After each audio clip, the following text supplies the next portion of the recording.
नमस्कार, मैं श्यामगिरी। आप देख रहे हैं टीएफडी इंडिया न्यूज 24। टीएफडी इंडिया न्यूज 24 में आप सभी दर्शकों का स्वागत है। दिल्ली की सड़कों पर अचानक अगर 5 लाख लोग उतर जाए सड़क पर, तो सोचिए कि नजारा क्या होगा। देश में अगर 10 करोड़ लोग सड़क पर उतर जाए अलग अलग राज्यों में, तो सोचिए नजारा क्या होगा। लेकिन उन लोगों को जब गोदी मीडिया दिखाना बंद करे, तो सोचिए क्या होगा। किसी को जानकारी नहीं होगी, पता नहीं होगा। आप दर्शकों को यह पता नहीं होगा कि दिल्ली के सड़कों पर कितने लोग हैं और उन्हें क्यों टीवी चैनलों पर नहीं दिखाया गया। आज अचानक दिल्ली के सड़कों पर 5 लाख लोग सड़क पर उतरे हुए, सरकार के हाथ पांव फूले हुए, लेकिन किसी भी टीवी चैनल पर वह तस्वीर नहीं दिख रही। बहुत दुर्भाग्यपूर्ण है। जबकि ऑटो ड्राइवर, ओला, उबर, कमर्शियल व्हीकल सब आज से बंद है। 23 तारीख तक पूरा बंद रहेगा पूरे भारत में। आप दर्शकों को मैं नव भारत के खबर के अनुसार, नव भारत के हवाले से यह खबर बता रहा हूं कि दिल्ली के अंदर टैक्सी स्ट्राइक 15 साल से नहीं बढ़ा है किराया ऑटो ड्राइवर, ऑटो का और ओला उबर का। भड़के टैक्सी चालक दिल्ली में 21 से 23 मई तक हड़ताल का ऐलान। यह कब हुआ था? यह 18 तारीख को ऐलान हुआ था। दिल्ली एनसीआर और देश भर में बढ़ती ईंधन की कीमतों को देखते हुए संघ ने किराया बढ़ाने की मांग की है। इसको लेकर टैक्सी चालक संघ ने हड़ताल पर जाने का किया ऐलान और सड़कों पर लोग दिख रहे हैं। आगे खबर देखिए, आज तक क्या कहता है। दिल्ली में टैक्सी ड्राइवरों का हल्ला बोल, 21 मई से 3 दिनों की हड़ताल का ऐलान। दिल्ली में लगातार बढ़ती ईंधन की कीमतों से परेशान कमर्शियल वाहन चालकों ने अब आर पार की लड़ाई का मूड बना लिया है। टैक्सियों और ऑटो के किराए में बढ़ोतरी की मांग को लेकर के दिल्ली के विभिन्न ड्राइवर्स यूनियनों ने 21 मई से 3 दिवसीय देशव्यापी हड़ताल का ऐलान किया है। आगे टीवी 9 कहता है कि दिल्ली में चक्का जाम का ऐलान, 3 दिन तक हड़ताल पर रहेंगे टैक्सी ड्राइवर। वजह क्या है? दिल्ली में ऑटो, टैक्सी और कमर्शियल वाहन चालकों ने 21 से 23 मई तक 3 दिन की हड़ताल का ऐलान किया है। All India motor transport union ने गाड़ियों के किराए बढ़ाने की मांग की है। इनका कहना है कि जल्द फैसला नहीं हुआ तो आंदोलन और तेज होगा। रेट लगातार बढ़ रहा है हर चीज का और इनका रेट नहीं। गिग वर्कर जो है, जो जोमैटो ये सब घरों में ऑनलाइन सप्लाई करते हैं जाकर, इनका कमीशन होता है। एक पैकेज पहुंचाते हैं तो उस पर इनका कमीशन होता है कि एक पैकेज पर इनको 17 रुपया मिल रहा है, कितना मिल रहा है। सोचिए, पेट्रोल खर्चा करके आ रहे हैं, अब जो वह कमा रहे हैं वह पेट्रोल में चला जा रहा है, पेट्रोल का रेट पर। लेकिन उनको ना तो मालिक बढ़ा करके दे रहा है और न तो सरकार रेट में सही कर रही है। उनकी कमाई अगर 1000 रुपया हो रही थी तो वो कमाई 700 पर पहुंच गई है। यह डिफरेंस प्रतिदिन का हो गया। अगर वह 500 रुपया कमा रहे थे तो वह 300, 350 पर आकर के खड़े हो गए। यह परिस्थितियां हैं, तो ऐसे में कैसे कोई काम करेगा? तो ऐसे में स्ट्राइक हो गया। लेकिन नीट एग्जाम को लेकर भी युवा सड़क पर। शिक्षा मंत्री धर्मेंद्र प्रधान का इस्तीफा मांग रहे हैं। वैसे तो इस मोदी सरकार के अंदर कोई इस्तीफा ही नहीं होता और ना आगे होगा, क्योंकि इस्तीफा वह देता है जिसे शर्म आती है अपने कामों पर, अपनी गलतियों पर। तो यह तो जितना गलतियां इन लोगों की होती, जितना लोग तबाह होते हैं, आम जनता जितना तबाह होती है, उतना ही यह खुश होते हैं। मतलब लोगों की पीड़ा को देख करके इन्हें खुशी महसूस होती है। लोग रोते गाते तड़पते हैं तो इन्हें खुशी होती है। तब यह चिकन मटन खाते हैं, पार्टी मनाते हैं। तब ऐसे ही यह लोग हैं। तो कैसे लोगों के हाथ में सत्ता है? दूसरी चीज, बंगाल के अंदर लेफ्ट ने सड़कों पर उतरना शुरू कर दिया है भारी तादाद में। बंगाल के अंदर परिस्थितियां यह है कि बुलडोजर चलाए जा रहे हैं, बुलडोजर चला करके वैसे लोगों का मकान गिराए जा रहे हैं जो 100-100 साल से, जो वहां के नगर निगम को टैक्स भरते हैं। अब उन्हें कहा जा रहा है कि नहीं, आप यहां पर अनलीगल हो। बिना नोटिस के भी बुलडोजर चला दिए जा रहे हैं, नमाज पढ़ने के लिए रोक दिया जा रहा है। आप टीएमसी के या दूसरे दल के हो तो आपको प्रताड़ित किया जा रहा है। ओबीसी का जो ओबीसी 17% आरक्षण था, सत्य हिंदी के अनुसार मैं आप दर्शकों को बताऊं तो शुभेंदु सरकार ने ओबीसी सूची रद्द की। ओबीसी का जो सूची था आरक्षण का, उसको रद्द कर दिया। ओबीसी कोटा 17% से घटा करके 7% कर दिया गया, चाहे बच्चों की शिक्षा को लेकर के हो, एडमिशन को लेकर के हो, चाहे बाकी किसी चीज में भी।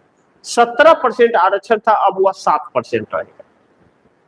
शुभेंदु अधिकारी सरकार ने यह रद्द कर दिया है, ओबीसी सूची को रद्द कर दिया। अखिलेश बोले बीजेपी ने ओबीसी कोटा 17% से घटा करके 7% क्यों किया। अब पश्चिम बंगाल की शुभेंदु सरकार द्वारा ओबीसी आरक्षण सूची को संशोधित कर कोटा 17% से 7% कर पर अखिलेश यादव ने बीजेपी पर बड़ा हमला किया है। कलकत्ता हाईकोर्ट के आदेश के बाद सरकार ने पुरानी सूची निरस्त की थी। यानी कि ओबीसी हो, दलित हो, एससी एसटी हो, सबको आप हटा रहे हो, सबके अधिकारों को छीन रहे हो। दूसरी चीज, एक खबर निकल करके आ रही है जिसकी पुष्टि तो अभी मैं नहीं कर सकता, लेकिन यह कहा जा रहा है कि जिन लोगों के नाम एसआईआर में कटे हैं, पश्चिम बंगाल में उनके घरों को निशाना बनाया जा रहा है बुलडोजर से। तो आप सोचिए कि तब तो यह जहां जहां भारतीय जनता पार्टी की सरकार है हर जगह होगा। और साउथ में कांग्रेस की सरकार है, हिंदी भाषी जगहों में सब भाजपा की सरकार है। एक अगर झारखंड को छोड़ दिया जाए और पंजाब को, तो पंजाब का भी मत छोड़िए, उसे ही पकड़ लीजिए, क्योंकि अरविंद केजरीवाल तो इसी की बी टीम है। तो सभी जगहों में तो भाजपा की सरकार है। तो क्या इन सभी जगहों में लोगों के घरों को बुलडोजर चल जाएगा तो वह करोड़ों लोग जाएंगे कहां। अब सड़क पर इसका गुस्सा लोग अपना जाहिर कर रहे हैं और सड़क पर गुस्सा लोगों का फूट रहा है। बड़ी महत्वपूर्ण है कि राहुल गांधी जब इन सभी बातों को उठाते हैं और अर्थव्यवस्था को लेकर के, बढ़ती महंगाई को लेकर, बेरोजगारी को लेकर के, इस चुनाव आयोग के पर, तो भाजपा की तरफ से क्या आता है। भाजपा की तरफ से एबीपी न्यूज के हवाले से खबर बता रहा हूं कि पीएम मोदी ने देश को गाली, पीएम मोदी ने ही देश को गाली। अगर आप मोदी को कुछ बोलते हैं तो वह देश, अब देश भारत नहीं है, इंडिया मत कहिए, भारत मत कहिए, मोदी कहिए, मोदी ही देश है। अब ऐसा भाजपा वालों का मानना है। कह रहे हैं कि पीएम मोदी ने ही देश को गाली। मोदी को अगर कुछ बोलना मतलब देश को गाली देना है। राहुल के गद्दार वाले बयान पर टूट पड़ी बीजेपी। गिरिराज सिंह से लेकर पीयूष गोयल ने क्या कहा है, पता नहीं गोबर खा के ये लोग रहते हैं, कैसे रहते हैं, भगवान ही माने। बताइए, कोई एक व्यक्ति देश हो सकता है? और इन लोगों के ऊपर सवाल खड़े कर दो तो यह लोग कहते हैं कि ग्रोथ बहुत अच्छा है, देश का तरक्की कर रहा है, बहुत ऊपर जा रहा है, और लोग भूखे मर रहे हैं। पता नहीं कौन सा ग्रोथ है। मतलब एक हद होती है हर चीज की। अब आगे अंदर खबर में जाए तो एबीपी कह रहा है कि लोकसभा नेता प्रतिपक्ष राहुल गांधी के पीएम मोदी और गृह मंत्री अमित शाह पर दिए बयान से सियासत गरमा गई है। बीजेपी राष्ट्रीय अध्यक्ष से लेकर केंद्रीय मंत्री पीयूष गोयल ने तक इस पर प्रतिक्रिया दी है। क्या प्रतिक्रिया दी है? कि मोदी देश है। यह मानसिकता वाले लोग देश की सत्ता में बैठे हैं। अब दूसरी चीज, जो सड़क पर उतरे हैं लोग मोदी के खिलाफ अचानक भारी संख्या में, और लोगों का गुस्सा जो फूट रहा है सरकार के खिलाफ, मेन मकसद क्या है? बेरोजगारी। बेरोजगारी, पेपर लीक से छात्र हैं, बेरोजगारी से रोजगार, जिनके रोजगार जा रहे हैं वह है, ऑटो चालक, कमर्शियल व्हीकल चालक, उबर, ओला, इन सभी गिग वर्कर, यह सब सड़क पर है। और बंगाल के अंदर जिनके नाम कटे हैं 91 लाख, वह सड़क पर। बिहार में बीपीएससी के छात्र सड़क पर। बढ़ती महंगाई को लेकर के वेतन पेंशन न मिलने की वजह से अधिकारी लोग, अब बैंक वाले भी जाने वाले हैं आंदोलन में। तो पूरा देश, तो आप अगर नजर मारिए पूरा देश सड़क पर है। और नरेंद्र मोदी इटली जाकर के प्रधानमंत्री को टॉफी खिला, यह टॉफी खिलाना नहीं था, आप दर्शक इतने गुमराह मत होइए, यह उस टॉफी ब्रांड का एडवर्टाइजमेंट था जिसको लेकर के भारी भरकम पैसा नरेंद्र मोदी को मिला होगा। भारी भरकम पैसा आप सोच भी नहीं सकते कितने मिले होंगे, कई 100 करोड़ मिले होंगे। उसका एडवर्टाइज दो देश के प्राइम मिनिस्टर कर रहा है, उसका एडवर्टाइज, सोचिए कितना बड़ा बात है। पेटीएम का को भी ऐसे ब्रांड बनाया गया था, पेटीएम बैंक को रजिस्ट्रेशन कैंसिल करना पड़ा, लूट लिया तो वह ब्रांड पार्ले जी का है, वह उसको ब्रांड बना करके उसको एडवर्टाइजमेंट किया गया इटली के प्राइम मिनिस्टर और भारत के प्राइम मिनिस्टर द्वारा।